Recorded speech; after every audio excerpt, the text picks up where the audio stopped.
Di akhir-akhir ini, negara kita mengalami krisis kejujuran, bukan hanya penjabat-penjabat, namun juga lembaga yang harusnya menjadi tonggak hukum seperti kepolisian ternyata tidak luput dari krisis moral ini.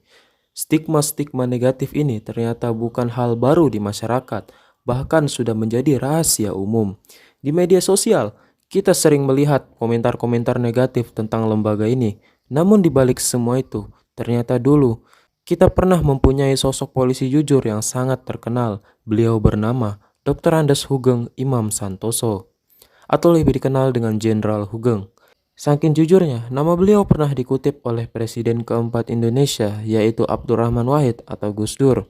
Gus Dur pernah berkata, polisi jujur itu ada tiga, Pak Hugeng, polisi tidur, dan patung polisi. Siapa sebenarnya Jenderal Hugeng ini? Kenapa dia sangat terkenal dengan sikap jujurnya, bahkan sampai diakui oleh Gus Dur? Untuk mengetahui kisah tentang Jenderal Hugeng ini, simak video ini. Hugeng Imam Santoso lahir pada 14 Oktober 1921 di Pekalongan. Ayahnya bernama Sukaryo, merupakan seorang jaksa di Pekalongan, dan ibunya Umi Kulsum. Di keluarganya, Hugeng dididik keras soal nilai kejujuran dan kesederhanaan dari ayah dan ibunya. Ayahnya yang merupakan seorang jaksa sering mendapat hadiah dan gratifikasi dari orang-orang.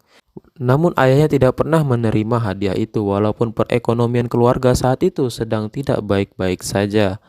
Ayahnya mengajarkan kepada Hugeng tentang integritas, kedisiplinan, dan kejujuran. Sementara ibunya mengajarkan arti hidup sederhana dan terus bersyukur atas segala hal yang dimiliki. Didikan ini membuat Hugeng kelak menjadi pribadi yang tegas, jujur, dan tidak mau disuap.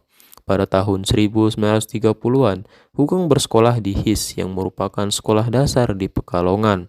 Setelah lulus, Hugeng kemudian mendaftar di MULO di kota yang sama dan lulus 3 tahun kemudian. Pada tahun 1938, Hugeng mendaftar di sekolah menengah atas di Yogyakarta dengan jurusan sastra dan bahasa. Pada tahun 1940, Hugeng kemudian berkuliah di RHS, sebuah perguruan tinggi jurusan hukum. Hugeng sangat tertarik dengan hukum dan bercita-cita menjadi sosok yang sama seperti ayahnya. Namun, pada tahun 1942, Jepang tiba di Indonesia. Situasi nasional kacau, perang antara Kenil dan tentara Jepang terus memanas, hingga akhirnya Jepang berhasil memukul mundur Kenil dan merebut pemerintahan pusat di Batavia. Jepang pun resmi menduduki Indonesia. Setelah Jepang berhasil menguasai Indonesia, Jepang melakukan penutupan sekolah-sekolah yang berhubungan dengan Belanda, termasuk perguruan tinggi hukum RHS, di mana Hugeng berkuliah. Karena hal itu, Hugeng tidak bisa melanjutkan kuliahnya dan pulang ke Pekalongan. Di sana, Hugeng bekerja sebagai penjual telur dan buku. Dia berjualan bersama temannya dari kota ke kota. Pada waktu itu, Hugeng secara kebetulan lagi berjualan di Semarang. Ternyata ada salah satu kerabatnya yang tinggal di sana. Mendengar hal itu, Hugeng pun langsung melamar. Singkat cerita, Hugeng diterima menjadi salah satu anggota kursus kepolisian dari 130 pelamar. Setelah menyelesaikan kursus, Hugeng mulai bekerja sebagai pegawai kepolisian di bawah pemerintahan Jepang. Pada tahun 1945, awal kemerdekaan Indonesia, saat itu Jepang mengalami kalah perang dan dipaksa pergi meninggalkan Indonesia. Beberapa bulan setelahnya, terjadi kerusuhan besar di Indonesia. Tambah adanya berita di mana Belanda dan Inggris akan datang kembali untuk menjajah. Di tengah kekacauan itu, Hugeng dan rekan-rekannya mengkoordinasikan aparat kepolisian Republik yang saat itu masih berantakan. Di masa-masa yang mengerikan itu, Hugeng berani berusaha menertibkan aksi-aksi massa agar tidak berubah menjadi aksi pembantaian. Dia juga bertugas menjaga objek-objek vital seperti perkantoran. Pada saat bertugas di Pekalongan, Hugeng ditawari oleh Komodor Muhammad Nasir yang merupakan Kepala Staf Angkatan Laut Pertama. Dia mengajak Hugeng untuk bergabung dengan Kepolisian Militer Angkatan Laut dengan jabatan sebagai perwira. Hugeng bertugas menjaga dan mengawasi kegiatan-kegiatan di pelabuhan. Dari sini, Hugeng mengenal yang namanya suap dan gratifikasi pertama kali. Pada masa itu, Indonesia belum mempunyai sistem kepabean yang rapi. Pelabuhan-pelabuhan besar seperti Tanjung Priuk sering menjadi tempat penyeludupan barang tanpa bea masuk. banyak pihak pengusaha dan aparat bermain kong kali kong. Suatu kali, Hugeng ditawari uang dalam jumlah yang sangat besar oleh salah satu pengusaha agar Hugeng mau menutup mata tentang adanya barang masuk tanpa dokumen-dokumen resmi. Namun saat itu, Hugeng dengan prinsip tegasnya menolak suap itu. Bahkan Hugeng melaporkan pengusaha itu atas tindakannya menyuap aparat. Hugeng juga melacak semua pihak-pihak yang terlibat, tidak pandang mereka itu aparat atau pengusaha kaya. Prinsip Hugeng tetap satu, hukum adalah hukum, tidak ada toleransi. Dari sini, Hugeng mulai tidak disukai oleh rekan-rekannya dan pengusaha. Namanya mulai terkenal di seluruh divisi kepolisian kala itu sebagai polisi anti suap. Karena kejujurannya ini, dia ditawari menjadi polisi sipil. Selain bekerja sebagai polisi militer Angkatan Laut, Hugeng juga bekerja sebagai penyiar radio lakon yang disiarkan oleh RRI Yogyakarta. Di sini, Hugeng bertemu dengan sang istri yang bernama Mary Ruslani. Pada tanggal 31 Oktober 1946, Hugeng kemudian menikah dengan Mary, dan setelah itu, Hugeng kembali menjadi kepolisian sipil. Setelah itu, karir Hugeng terus meningkat dari Kepala DPKN Kantor Polisi Jawa Timur, Kepala Bagian Reserse Kriminal Kantor Polisi Sumatera Utara, Staf Direktorat II, Mabes Kepolisian Negara, Kepala Jawatan Imigrasi, Menteri Iuran Negara, Menteri Sekretaris Kabinet Inti, Deputi Operasi Pajak sebagai Kepala Kepolisian Republik Indonesia atau Kapolri. Pada tahun 1956, Hugeng dipindah tugaskan dari Jakarta ke Medan di Sumatera Utara. Di tahun itu, Medan merupakan sebuah kota yang mempunyai jejak kriminalitas yang sangat tinggi. Mulai dari penyeludupan, perjudian hingga mafia-mafia marak beraksi di kota ini. Setibanya di Medan, Hugeng kala itu terkejut rumah dinasnya dipenuhi oleh perabot-perabotan mahal. Mulai dari sofa, lemari, hingga kulkas. Perabotan-perabotan ini merupakan pemberian dari pengusaha-pengusaha dan mafia-mafia di Medan. Mereka beralibi memberikan gratifikasi kepada Hugeng agar Hugeng tidak mengganggu usaha mereka.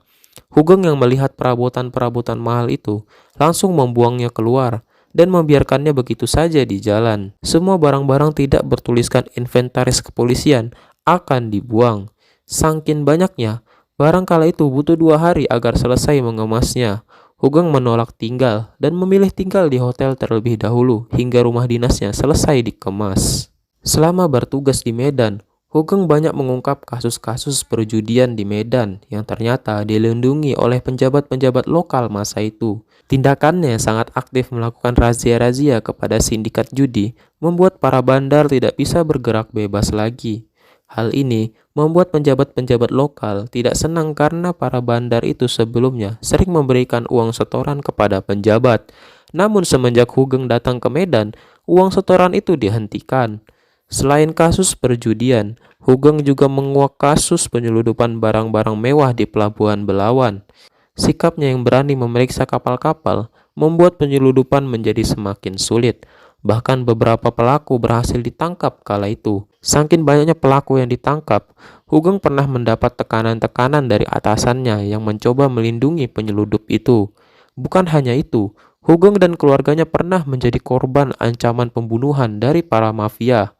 Namun Hugeng tidak gentar, dia tetap berdiri tegap membela kebenaran. Pada tahun 1960, Hugeng ditunjuk sebagai Kepala Jawatan Imigrasi, yang saat itu merupakan salah satu instansi yang terkenal dengan lahan basahnya. Hanya dengan modal tanda tangan saja, seseorang kepala imigrasi bisa menjadi kaya raya. Praktik gratifikasi sangat lekat di instansi ini. Berbagai motif sogok dan suap seperti uang terima kasih sudah menjadi sangat biasa terjadi. Namun saat Hugeng menjabat sebagai kepala imigrasi, Hugeng menolak segala jenis suap dan sogokan dari kolega-koleganya. Bahkan saking hati-hatinya, Hugeng sampai meminta istrinya berhenti berjualan bunga karena takut usaha itu dijadikan jalan pintas dalam menyogok. Padahal saat itu, usaha bunga merupakan tulang punggung ekonomi keluarga. Dan jika hanya mengandalkan gaji saja, sangat pas-pasan. Namun keteguhan hati itulah yang membuat Hugeng menjadi sosok yang sangat luar biasa. Dia rela hidup sederhana demi menghindari suap. Pada tahun 1966, Indonesia mengalami peralihan kekuasaan dari Orde Lama ke Orde Baru, di mana Soeharto menjadi presiden menggantikan Soekarno. Selama menjabat, Soeharto sering mendengar sosok polisi yang sangat jujur dan berintegritas di awal karirnya sebagai polisi militer Angkatan Laut hingga saat dia bertugas di Medan, membuat Soeharto tertarik untuk mengangkat Hugeng sebagai Kapolri saat itu. Sosoknya yang jujur bisa menjadi citra baik Orde Baru sebagai kepemimpinan yang mempunyai aparat yang jujur, hingga akhirnya pada tahun 1968 Hugeng resmi dilantik menjadi Kapolri. Selama menjadi Kapolri, Hugeng melakukan perombakan organisasi kepolisian hingga akhirnya menjadi lebih komunikatif dan dinamis. Selain itu, Hugeng juga merupakan seorang pelopor yang mewajibkan pengendara bermotor wajib menggunakan helm karena banyaknya kecelakaan di masa itu. Namun selain perubahan-perubahan itu, Hugeng juga terlibat dalam mengungkap kasus-kasus besar selama menjabat sebagai Kapolri, yaitu kasus penyeludupan mobil dan kasus Sum Kuning. Pada tahun 1970, ada laporan tentang ditemukannya barang-barang mewah yang masuk ke Indonesia tanpa bea masuk. Hugeng yang mendengar laporan ini langsung membuat tim khusus untuk mengusut kasus ini. Berdasarkan hasil investigasi oleh anggotanya, barang-barang ini selalu terhubung dengan sebuah nama pengusaha, yaitu Robi Cahyadi. Dengan segala bukti, Hugeng melaporkan hasil penyelidikannya ini. Namun hasilnya, Robi Cahyadi hanya ditahan beberapa jam dan kemudian dibebaskan. Melihatnya ada kejanggalan di kasus ini, Hugeng lalu meminta izin kepada Soeharto untuk melakukan penyelidikan lebih dalam. Karena Hugeng berfirasat, tidak mungkin seorang pengusaha bisa lolos inspeksi bea cukai tanpa kong kali kong dengan orang-orang atas. Menanggapi permintaan Hugeng, Soeharto mengizinkan Hugeng melakukan penyelidikan lebih lanjut.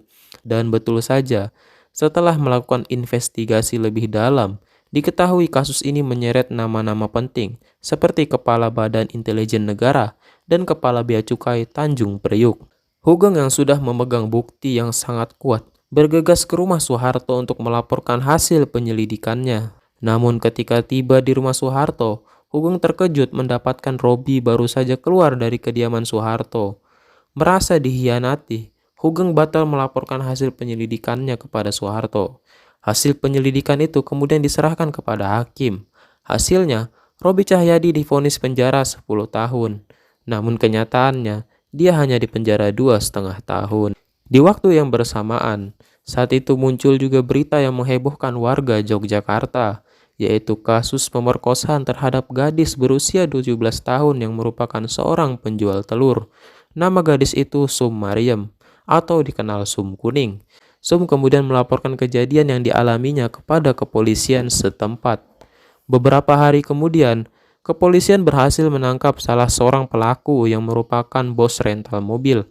Pelaku kemudian mengungkapkan 2 orang lain yang merupakan anak seorang penjabat di Yogyakarta. Mengetahui hal ini, polisi langsung berhenti mengusut kejadian ini.